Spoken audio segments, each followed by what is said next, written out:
heading into the movie studio. We first opened our gates on March 15th, 1915. Our founder, Carl Lemley, in the bow tie, is on your screens right now.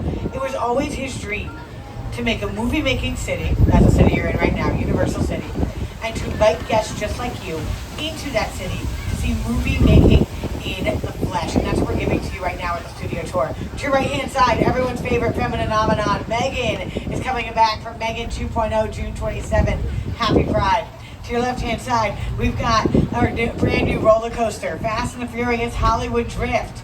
You know what? I don't know why, but happy Pride. It's going to be opening in 2026, so come back and see us then. To your right-hand side, big round of applause for firefighters and for first responders everywhere.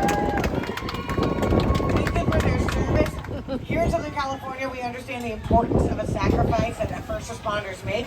And I want to thank all the firefighters from not only California, but from across the country, from Mexico and Canada, who came out to help us 6 months ago when a lot of surrounding areas and neighborhoods were devastated by certain fires. So thank you to all of those who crossed the country, crossed the continent to come and help us in our time of need. It was a neighborly thing to do. Now, as we're continuing down the timeline, you're seeing a few of your favorite movies here, right?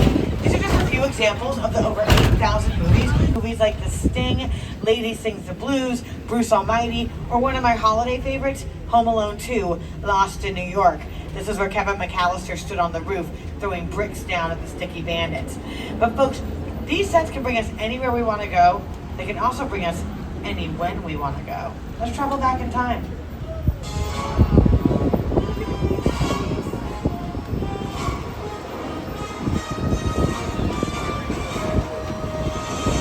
Congratulations, everybody. They successfully brought the tram to an 8.8 miles per hour, bringing us to Hill Valley, California from Back to the Future. Back to the Future Part 1 is celebrating its 40th anniversary this year. And Back to the Future Parts 1 and 2, oh, the geese are out. Hi, geese. Happy Pride. Now, both the first two movies filmed right here. They turned us into a 1955, 1985, and a futuristic 2015 version of Hill Valley. They didn't get everything right. I'm still waiting on my hoverboard, but you know, you gotta make guesses where you can. We still use these sets all the time. To your right-hand side, the Bel Air Academy bookstore is right there. You can see this in TV shows like Ted and Never Have I Ever, some of the more recent productions to be here. And these sets go back a long, long ways too. Before Back to the Future filmed here, this was used in another 80s classic, The Gremlins. This was Kingston Falls. This was Grandview in The Ghost Whisperer with Jennifer Love Hewitt. And they called the area Courthouse Square because the steps to the clock tower were once the steps to the courthouse in To Kill a Mockingbird back in 1962. So again, these sets go back a long, long ways. This is our small town square, and the geese like it no matter what, when and where we are. They're the only, we don't have a population in Universal City unless you count our wildlife. We got geese, we got coyotes, we got squirrels. We got some more stuff. Keep your eyes open. We're gonna leave our small town life behind now, folks. I know, we just... Hey, buddy. How's it going? Remember me? No. Just like old times. Gotta love New York City. Hey, I'm walking here. Hey, it's cool, guys. I was just walking there. So it's not exactly New York, but a lot of times when you see New York in the movies, it was shot right here on the Universal Metro sets. If you can make it here, you can make it anywhere. Even if you make it here on the Universal lot.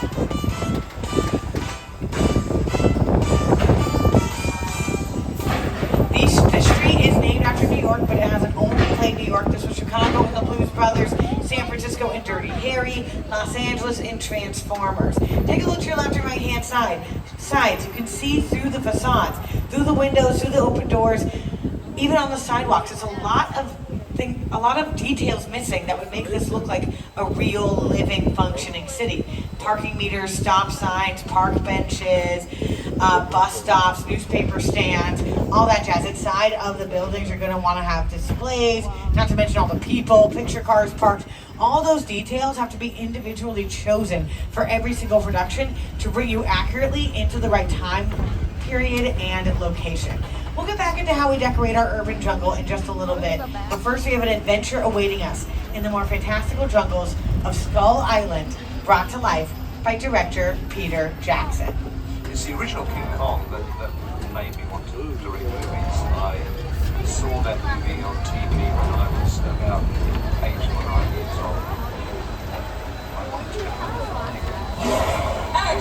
I like films that just take you away with your mind and sweep you up to the edge of confident realism. I mean, you're on board the ship, you're sailing to a lost island, you're encountering monsters and creatures from prehistoric times. So I was thrilled when Universal invited me back to Skull Island. Alrighty folks, as we go to Skull Island, it can get a little bumpy here. This is one of the only locations that cannot get out and get your items if you drop them. So please secure loose personal belongings. All you need in here are your 3D glasses.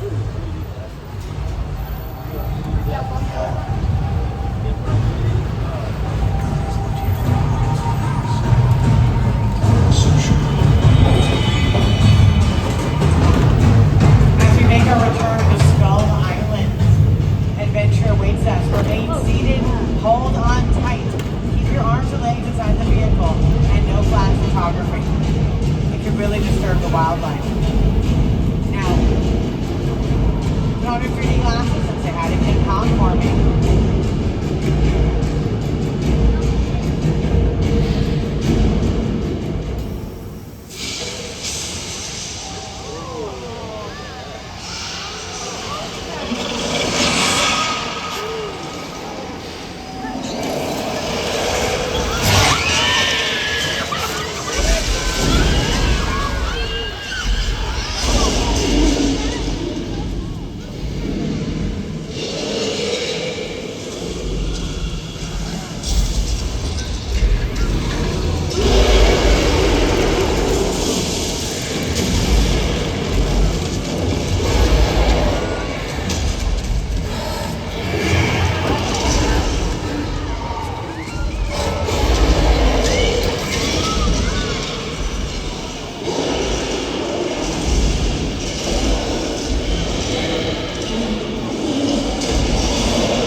Celebrating its 15th anniversary right here on the world famous Universal Studio Tour at Universal Studios Hollywood. It was made for us by director Peter Jackson and the folks at Weta Effects. Now they're a New Zealand-based digital effects company working on films like The Rise of the Planet, but it's really up to the imaginations of the set designers to see how we transform these sets. And we don't only decorate our backlot for filming. To your right-hand side is an incredible spray-painted mural done by an artist named Tristan Eaton. Now he brought to life, well, these movies have already been brought to life, but he commemorated our Universal monsters, movies from the 20s to the 50s that lifted Universal up into the big bad studio that it is today. Because of the risks that these movies took, their unexpected success, and the way they were marketed to and received by audiences, these are the first ever American horror films.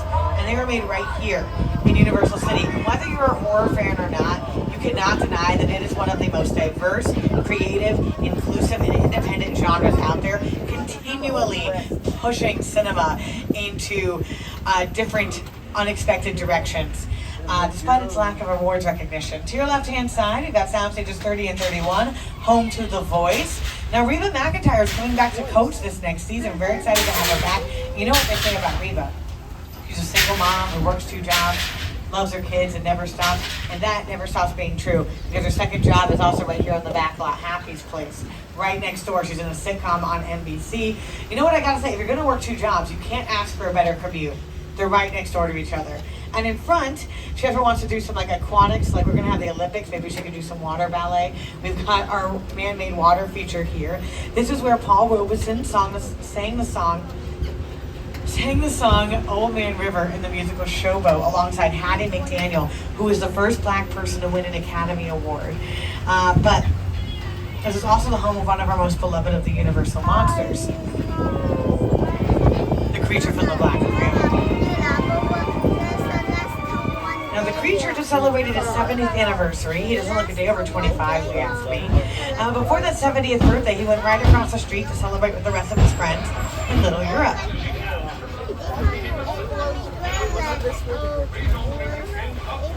Now, these Little Europe sets were made as a way for us to travel halfway across the world without ever leaving the backyard of Universal City.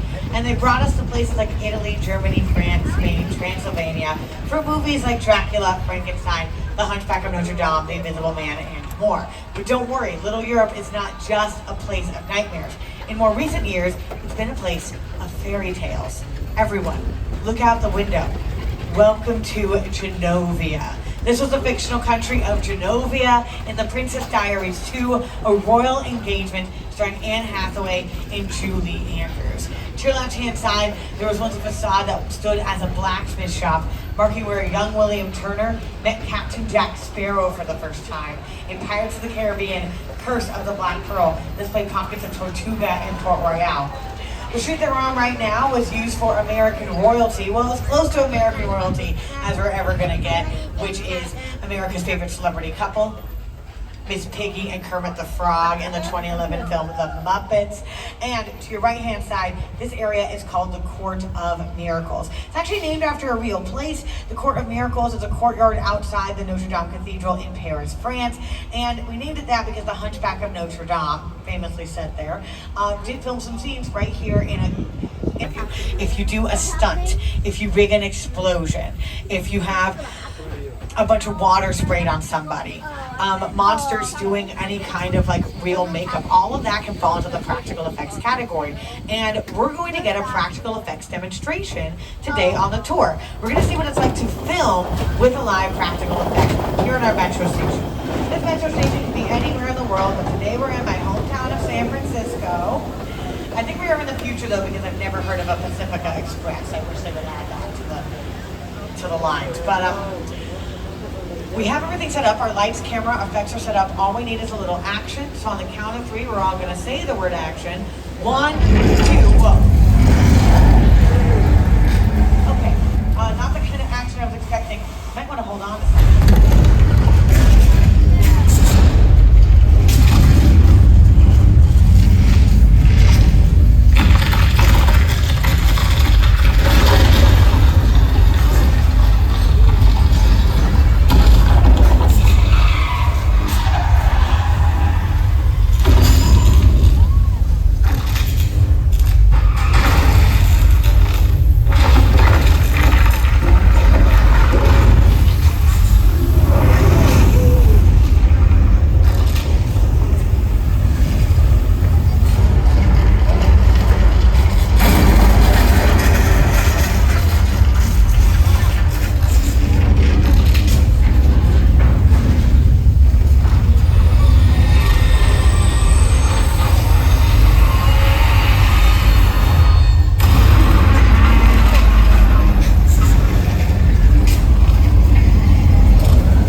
saw any real fire, real water, a truck fall from the ceiling, all of those were examples of practice at Amity Island. And I do get this little like Message from a local wolf. Welcome to Amity Island. You all know me. You know how I earn a living. Catch fish, bag fish, and get offer my services. Problem is, man, doesn't seem to be believing that he's got a 25-foot, 3-ton great white shark swimming in these waters. Now he can hire me and be in business for the summer, or he can play it cheap. He can put an old officer toward me, try to handle it.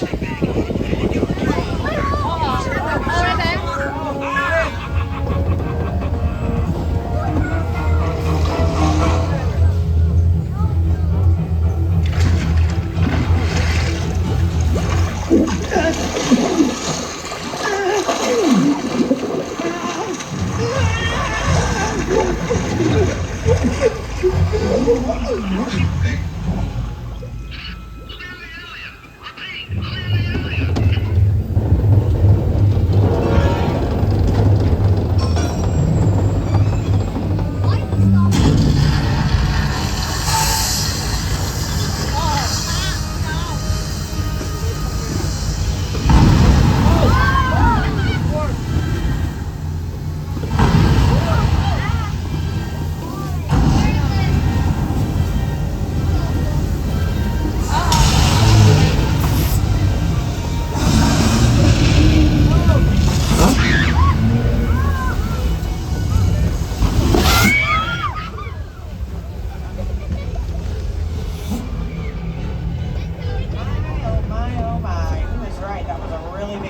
But the question is, does anyone know what kind of shark it was?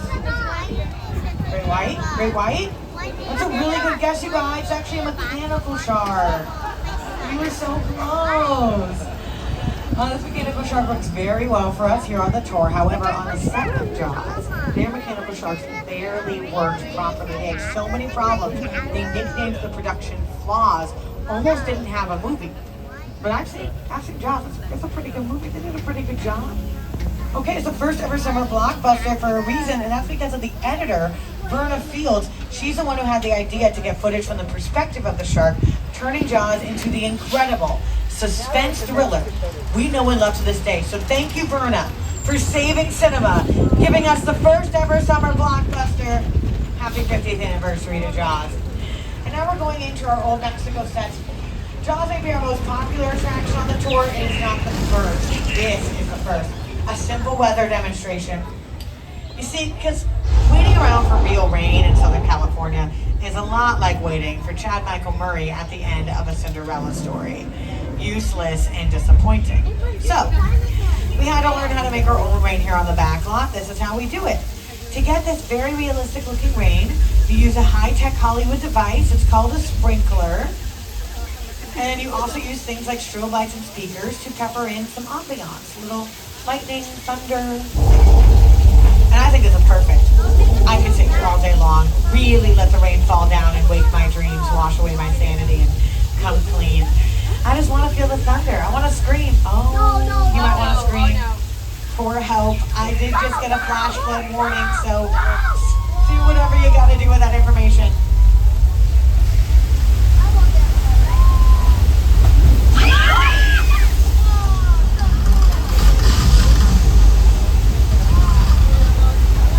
In case you missed it, here it is again in the movie Big Fat Liar.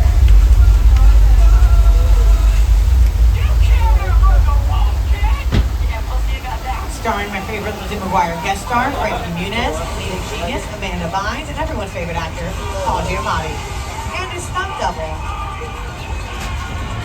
Now we're going to our Old Mexico sets now, which can be used in every genre, film and TV, horror movies like Drag Me to Hell, comedy classics like Nacho Libre.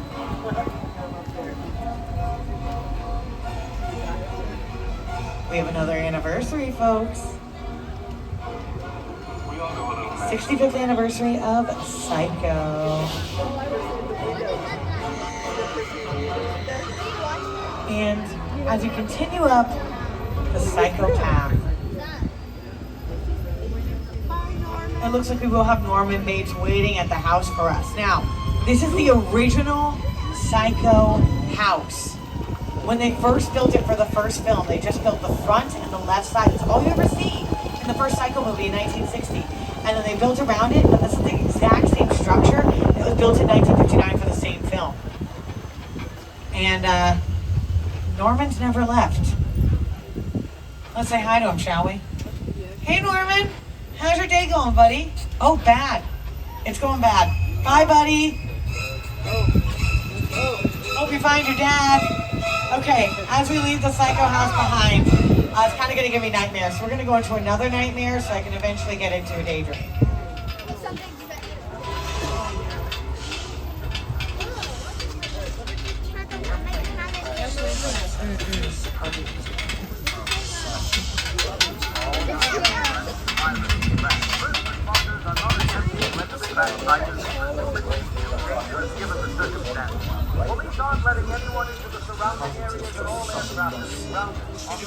War of the Worlds is an alien invasion story dating back to 1898 when the novel was published by H.G. Wells. In the 1930s, it caused a panic, being adapted into a radio play so convincing, listeners called their police stations asking what to do about the alien invasion. And then in 2005, Steven Spielberg thought he'd take a whack at it and brought modern elements in for a modern audience, hence the real Boeing 747 you see to your left-hand side. Now, when you look at this wreck, I'm sure you're putting together a lot of things that go on. Something happened to this plane, but you don't really know what happened.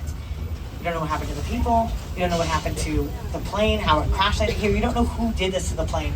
And those kinds of questions are there to haunt you throughout the rest of the film. Leaving the concept is when you bring it to Academy Award-winning Jordan Peele's Nope.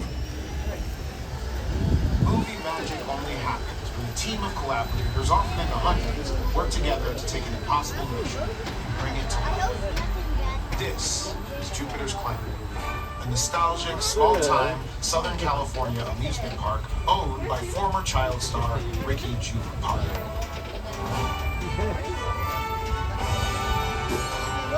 Over there, look into the Wicked Web and have your picture taken just like the kids in that old 90s movie Cheer. That's what this whole place is loosely based on. Remember that one? No? What? A little further down, you can see the brand new Star Lasso Experience. To showcase an unbelievable new live show. It's not looking so live. Anyway, behind this Hollywood fantasy, the gold rush frontier town lies a sinister secret.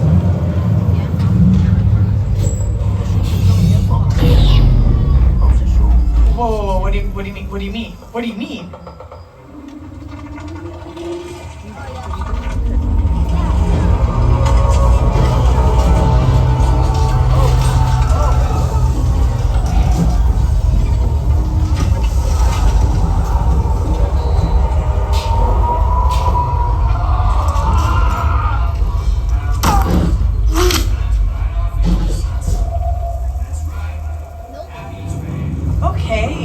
I'm going to make an executive decision for all of us here. I think it's time for us to get out. These are the original sets from Jordan Peele's Nope. And the sinister secret, they're on top of a UFO hotspot. That's someplace I'd rather not be. But either way, I hope you have a fantastic day out there. We'll see you next time. Bye, everybody.